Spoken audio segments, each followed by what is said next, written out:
Oui,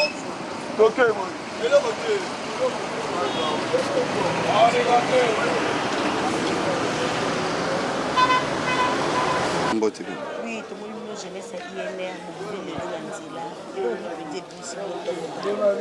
to bimi boye pona problème toujours remarqué que mboka ezotambola bien te parce que le mosali bino nini en tout cas dès to bimi boye bo comprendre que toza bien à l'est président le mosali bino nini bo commissaire box na bino bo sakanaka na ye ou bien nini bo alors botika biso totambula ndenge nzambe azotinda mama tozo comprendre te aza normal aza eza likuta monde atie bozoyoka biso bozomona biso nde tolamoki na 5 heures atuka botika parce que nembo asala mosala na ye ndenge batindi ye eza te bakanga ye toyebi yango te biso toza bamembre na ye toyebi eloko wana te batika biso tosala makambo na biso po tomona changement moko eza te babandaki kopromettre biso promesse mais tozomona eloko te alors batika pastel nyombo asala mosala na ye ntina suka mboka etambola lese toza lese te état de droit yango totelemi na ntongo somoni totelemi lundi le 8 lundi na 6 heures c'est que toza na état de droit fait ça batika pasteur nyambo asala musala na ye aza boxer te ayebi eloko te batika asala musala na ye alors biso pe toza ba combattant na ye toza toujours sima na ye batika biso tosala totambula à l'aise monde atie bozoyoka. Merci mingi. Merci baba. Oui totambusa micro na biso nani so kokolo ba mama tolembi na mboko yo tala bato population tala yo moko tala kolia eza te kotanga depuis bolaka biso bobongisa mboka tala moko ezoboma te mama tosala nini biloko komata bilo mafuta ya huile emati loso emati parce que finalement to vivre ndeni botale la biso likambo ba papa tala batu to la monte depuis 5 heures cette fois-ci to lemba te to tellement to ya wapi babi kuza to yokanga mutu la so preuve ezate mama to lembi tokoma kumba bapusu to nini yango mama ezalaka te mama makambo wana mama eza faux et archi faux dossier eza vide baza na preuve nini bazokosela ye makambo mpo asali ye nini eloko biso tozodebatika ye batika asala mosala na ye aza mwana mboka tour oyo akimaki te azalaki awa tour ya liboso batikaki ye pwani bango moko bamona sikoyo ya tour one ezani ya tour one bazwi bapreuve bien wapi yango ti sikoyo tomona eloko te ayibaki mbongo wapi Maman, état de Dieu frappé,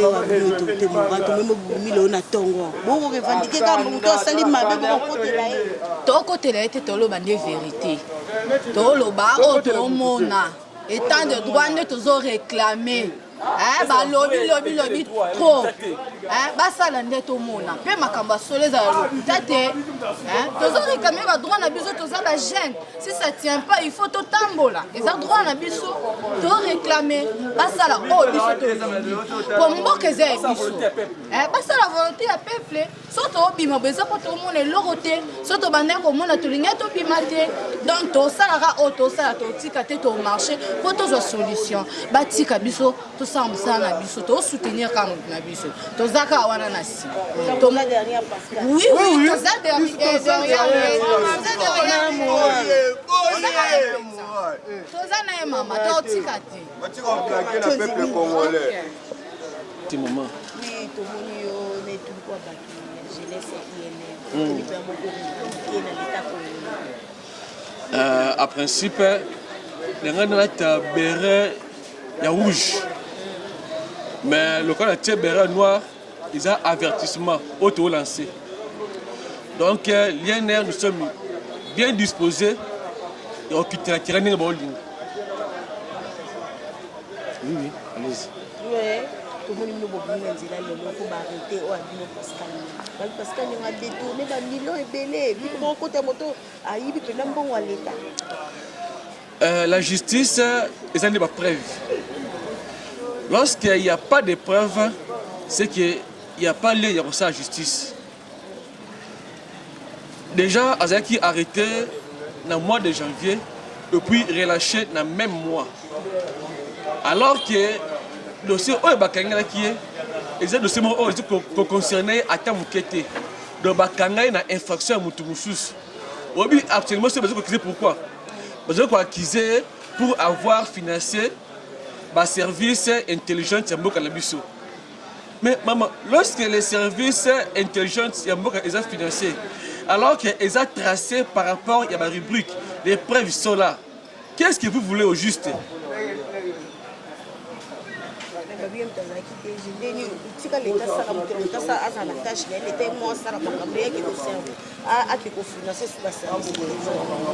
Non, non, nous avons des preuves et que ce sont des jeunes gens organisés, comme maintenant, qu'on rançonne à Kabatou. Donc il peut te créer le dossier, basé sur le magistrat Bango, il vient vers toi. Et puis, ce n'est pas bien. Le président de la République prône l'état de droit. Nous voulons un vrai état de droit et non aux fantaisistes. Nous ne voulons pas aux fantaisistes, mais nous ne créer parce que nous ne pourquoi pas saisir justice non.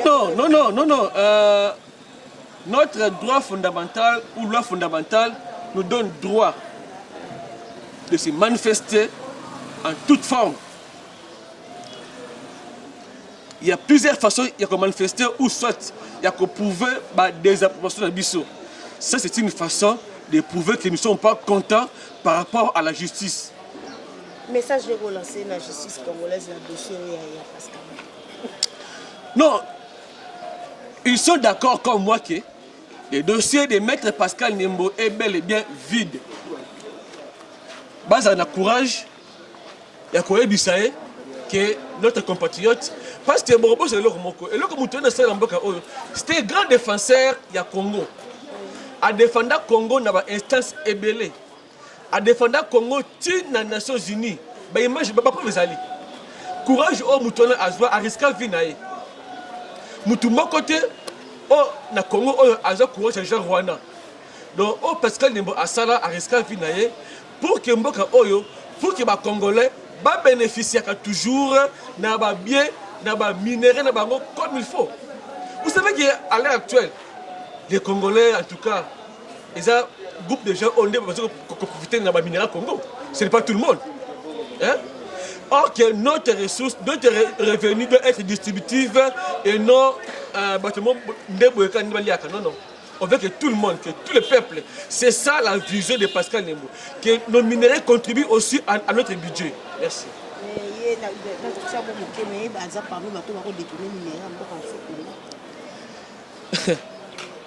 Par contre, à Moutou Oyo, à l'Andakande, ce qui est yibi à Kangrande Miyibi.